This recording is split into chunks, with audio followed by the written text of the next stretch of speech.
Assalamualaikum warahmatullahi wabarakatuh. Alhamdulillahirabbil alamin. Shalatu wassalamu ala asyrafil mursalin sayyidina wa maulana Muhammadin wa ala alihi washabihi ajmain. Amma ba'du.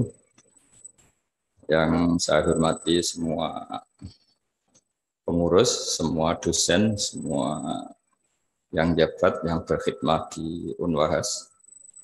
Wabil khusus Profesor Dr. Haji Nur Ahmad sebagai Ketua Yayasan, Profesor Dr. Haji Mudzakkir Ali sebagai Rektor Unwahas, semua teman-teman diaspora, semua cabang NU luar negeri yang saya hormati. Ini kepikiran mau nerangkan tentang Khalilur Rahman Ibrahim alaihissalam. Ada banyak riwayat dan saya yakin itu valid bahwa di antara sebab Nabi Ibrahim alaihissalam diangkat sebagai Khalilur Rahman, punya status kekasih Allah Ta'ala, itu karena keresahan beliau, resah seresah-resahnya jika Allah itu tidak dikenali, tidak diketahui eksistensinya oleh makhluknya. Jadi ketika Nabi Ibrahim alaihissalam sugeng, beliau itu ngeluh. Ketika beliau munajat sama Allah Ta'ala, ngeluh, ya Allah, innahu la yahzununi an la ara ahadan ya'buduka ghairi. Sungguh saya ini resah seresah-resahnya karena orang-orang di dunia ini tidak kenal engkau kecuali saya. Jadi beliau itu ingin Allah yang aktor, Allah yang al-fa'ilul mukhtar, Allah yang khaliqus samawati wal ardi, Allah yang pencipta alam raya ini kemudian oleh orang yang menempati alam yang diciptakannya kemudian tidak kenal. Kita bisa bikin analogi misalnya kayak apa susahnya kita kalau orang Indonesia misalnya nggak tahu presidennya siapa, undang-undang dasarnya kayak apa, terus haluan negaranya kayak apa. Andaikan kita kuliah terus mahasiswa itu nggak tahu rektornya siapa, dosennya siapa, ketua yayasannya siapa, itu kan menyinggung sekali. Nah ini orang-orang nempati buminya Allah kemudian tidak tahu yang menciptakan siapa, terus mereka tidak peduli dengan yang menciptakannya. Itu yang bikin Ibrahim resah seresah-resahnya. Ya Allah ini tidak fair. Mereka nempati bumi engkau kemudian tidak tahu engkau ini siapa. Mereka pakai air engkau kemudian tidak tahu terima kasih sama siapa. Terus jadi di antara wiridan itu ya ada yang wiridan seperti itu. Jadi wiridan itu tidak harus baca subhanallah, Allahu akbar. Keresahan itu termasuk bagian dari wiridan, keresahan-keresahan yang baik. Akhirnya sama Allah diangkat ke alam malakut. Ditunjukkan beberapa malaikat, ribuan, mungkin miliatan, yang selalu bertasbih, ada yang selalu bertahmid. Ada yang rukuk terus, ada yang sujud terus, karena malaikat memang dipilihkan salah satu pola ibadah. Baru Nabi Ibrahim itu tenang. Tenang karena zat yang beliau cintai, zat yang beliau puja-puja, ternyata penggemarnya banyak. Pemujanya banyak, meskipun itu di alam langit. Nah, artinya begini, teman-teman di Unwahas juga semua teman-teman diaspora. Kalau kita mencintai Allah sejati, itu keresahan kita ini kalau Allah tidak disembah, kalau Allah tidak diperlakukan sebagaimana mestinya.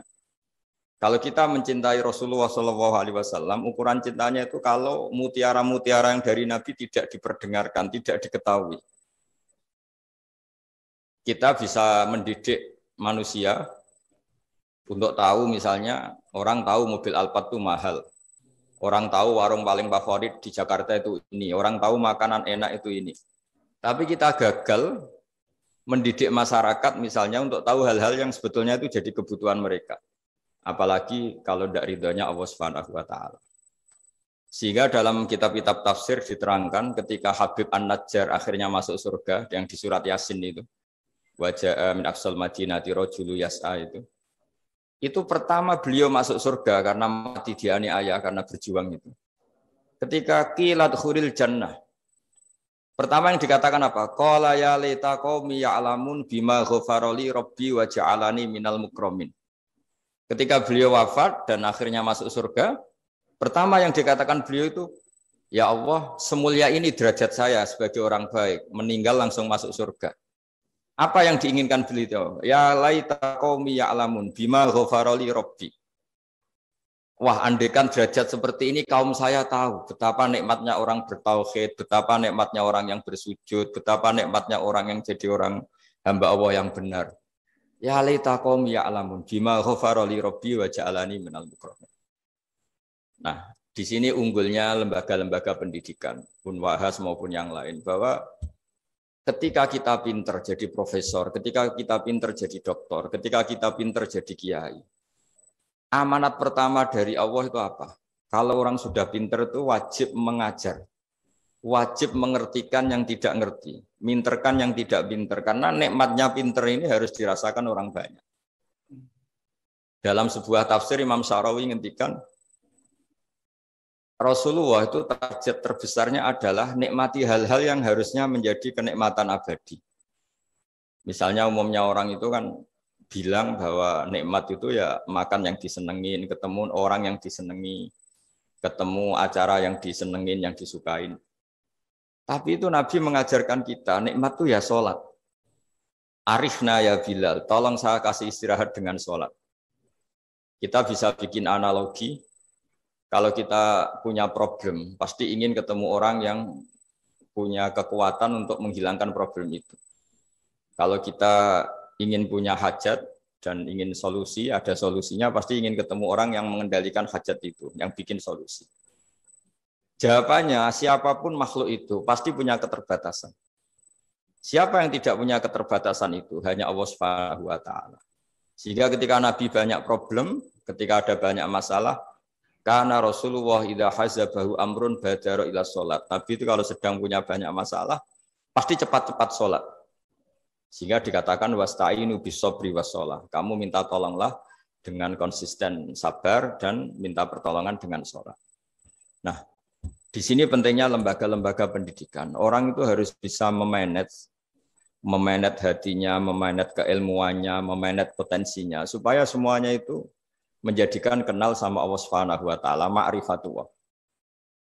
Saya pernah ditanya sama beberapa teman yang kuliah di Inggris, di Amerika, ditanya, Gus, bagaimana cara ingat Allah di negara yang Islam itu minoritas? Saya pas itu menjawab, jika Anda kagum sama negara Swiss maupun Amerika atau negara manapun, karena sistemnya kamu anggap bagus, kamu anggap ideal, tetap saja semua sistem ini berjalan karena ada bumi yang dipakai pijakan, ada air yang dipakai minum, ada oksigen yang bisa dihirup. Tanpa itu semua nggak ada gunanya sistem yang baik. Sehingga urusan pertama utang jasa kamu pada Allah yang bikin bumi kamu pakai pijakan, yang bikin air yang pakai kamu minum, bikin oksigen yang kamu hirup. Sehingga utang jasa hubungan kamu itu nomor satu tetap sama Allah Ta'ala. Baru kedua dengan hubungan makhluk.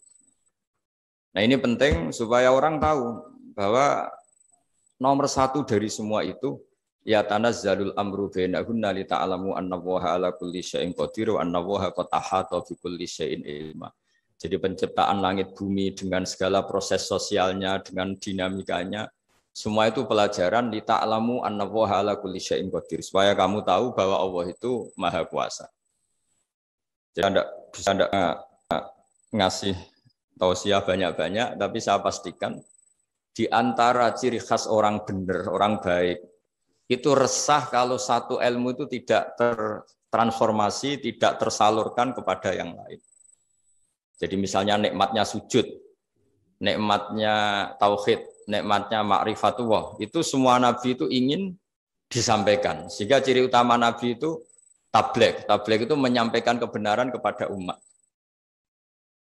Kita misalnya zaman dulu ketika orang Indonesia susah, mesti orang-orang sepuh ngajarin kita nak mangan sing kepenak, nak turu sing kepenak. Dulu maksudnya kowe aja mangan nak gak lesu banget. Kamu jangan makan kalau tidak terlalu lapar. Jadi ketika nafsu mengatakan makan enak itu sesuai selera, tapi kearifan mengatakan enggak. Yang menjadikan makanan enak adalah kita makan kalau lapar.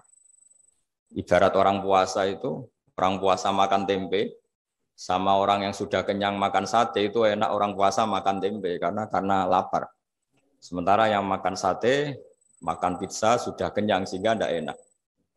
Terus tidur yang enak, maksudnya jangan tidur kalau tidak terlalu ngantuk. Nah, ilmu-ilmu seperti ini, seperti idamuhu alju. Ketika dulu ada ulama yang makanannya sederhana ditanya, lalu lauk kamu itu apa? Idamuhu alju. Lauk kami adalah lapar sekali. Itu kearifan. Jadi orang menjadi nyaman makan itu bukan karena menunya sesuai favorit kita, tapi karena alju. Sangat laparnya, sehingga nikmat betul makan itu. Nah, kearifan-kearifan seperti itu dulu semua nabi, dulu semua rasul, semua ulama, semua wali, keinginannya kebenaran itu ya laita qaumi ya'lamun bima ghafara li rabbi wa ja'alani minal mukramin. Jadi yang dikatakan kebaikan itu adalah satu ilmu, satu keyakinan, satu pengalaman baik supaya ini dirasakan oleh orang lain. Jangan merasa kebenaran itu milik kita lalu kita nikmati sendiri, tidak boleh, itu egois. Semua nabi itu dalam ilmu tafsir dijelaskan nabiyun itu dari kata nabiun, orang yang memberitahu. Makanya ini betapa mulianya tugas para kiai, para ulama, para dosen, para pengampu ilmu. Karena ciri khas nabi itu mengertikan. Sehingga Quran itu diulang-ulang, waskur akhoat i'lamu. Ingat peristiwa ini, ingatlah peristiwa ini, kaji peristiwa ini, pelajari prahara yang dialami orang-orang sebelum kamu. Semuanya itu mengarah ke ilmu. Dan itu harus ada yang memberi penjelasan. Caranya gimana? Caranya itu ada edukasi, ada kreativitas. Nah, dulu yang paling dianjarkan Quran adalah Durbul Amsal. Durbul Amsal itu bikin analogi yang orang paling nggak paham pun itu menjadi paham karena gampangnya analogi tadi. Jadi sebagai penutup saya memberi analogi dulu orang-orang kafir Mekah itu Tuhannya itu banyak, yang dipertuhankan banyak. Itu ketika mereka supaya mau bertuhan satu. Saya ulang lagi, ketika mereka mau bertuhan satu dan mereka orang Arab zaman dulu berpikir kayak mirip-mirip orang Cina. Kalau problem banyak ya Tuhannya harus banyak. Sehingga ketika Tuhan satu kata mereka aja'alal alihata ilaha wahida inna hadza la syai'un ujab. Masa Tuhan satu padahal problem kita banyak. Allah bikin analogi dua kali. Saya sering menjelaskan analogi ini. Pertama yang terkenal itu jika kalian punya majikan banyak, kemudian perintahnya beda-beda. Sama punya majikan satu, perintah satu milih mana? Mereka bilang suka punya majikan satu. Tuhan kamu itu majikan kamu. Kalau Tuhan kamu banyak, perintahnya banyak, beda-beda. Kamu yang bingung karena harus taat sama majikan banyak. Terus akhirnya mereka bilang, ya sudah Muhammad Tuhannya satu saja. Disebut wadorobawaw masalah rojulan fihi syuraka umutasyakisu nawarojulan salamal dirojul. Yang kedua ada analogi yang menurut saya sangat-sangat menyentuh hati. Dorobalakum masalam min anfusikum. Halakum mimma malakat aimanukum min syuraka afi ma razaqnakum fa antum fihi sawa takhafunahum ka khifatikum anfusakum. Jadi makna gampangnya gini ya, kalau Anda beli mobil Innova misalnya, mobil itu kamu beli dengan uang kamu, hasil kerja keras kamu, dari warisan orang tua kamu, dari apa saja semuanya yang beli itu materi yang milik kamu. Setelah kamu beli mobil, kemudian ada orang yang merasa punya mobil itu kayak kamu. Gaya makainya kayak kamu, gaya menguasainya kayak kamu. Pasti ini jadi peristiwa aneh. Wong ndak ikut punya kok ikut merasa punya. Wong ndak ikut membeli kok menguasainya kayak yang beli. Akhirnya orang sadar. Terus Allah bilang, begitulah saya kata Allah. Yang menciptakan langit itu saya tok. Yang menciptakan bumi itu saya saja. Masa kemudian ada Tuhan-Tuhan yang kamu pertuhankan ikut menuhanin bumi, sementara enggak terlibat penciptaan langit dan bumi. Ini apa-apaan kata Allah Ta'ala. Itu yang disebut aruni madza khalaqu minal ardi am lahum syirkun fis samawat. Untuk menuhani bumi ya ikut menciptakan bumi, untuk menuhani langit ya harus ikut menciptakan langit. Sementara kita tahu pencipta langit dan bumi hanya Allah Subhanahu wa taala. Tapi Allah secara indah menjelaskan betapa naifnya teori syirik, teori menuhankan selain Allah. Dengan analogi jika kamu punya barang, yang kamu beli dengan harta kamu, dengan kekuatan kamu, dengan aset kamu. Apakah kamu ridho ada orang lain yang merasa memiliki barang itu setingkat kamu? Itu disebut halakum mimma malakat aymanukum min syuraka fima razaqnakum fa antum fihi sawa. Kemudian orang itu merasa persis kamu dalam penguasaan barang kamu. Pasti kamu tidak mau kan? Ya tidak mau, itu milik saya. Nah, begitulah Allah. Allah itu pencipta langit dan bumi. Wahdahu la syarikalah. Hanya Dia yang menciptakan langit bumi. Masa yang tidak ikut menciptakan langit bumi kamu pertuhankan setingkat Allah? Akhirnya orang-orang penyembah Lata, Uzza, Hubal dan beberapa musyrik-musyrik yang lain sadar dengan analogi itu, dengan ilmu itu, akhirnya mereka mau bertauhid, mau bersyahadat asyhadu alla ilaha illallah wa asyhadu anna muhammadar rasulullah.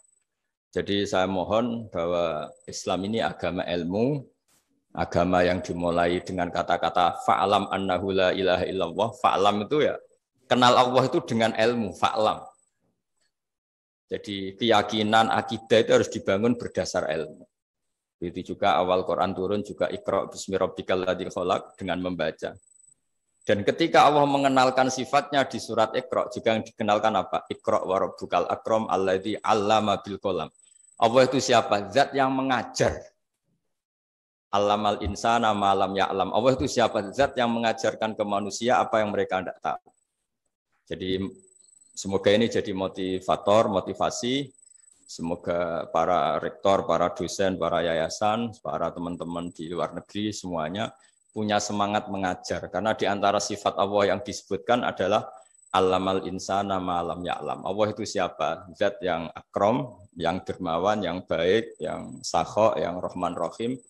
Kemudian Allah itu siapa? Allamal insana ma lam ya'lam. Zat yang mengajarkan apa yang tidak diketahui manusia. Jadi betapa mulianya mengertikan yang tidak ngerti.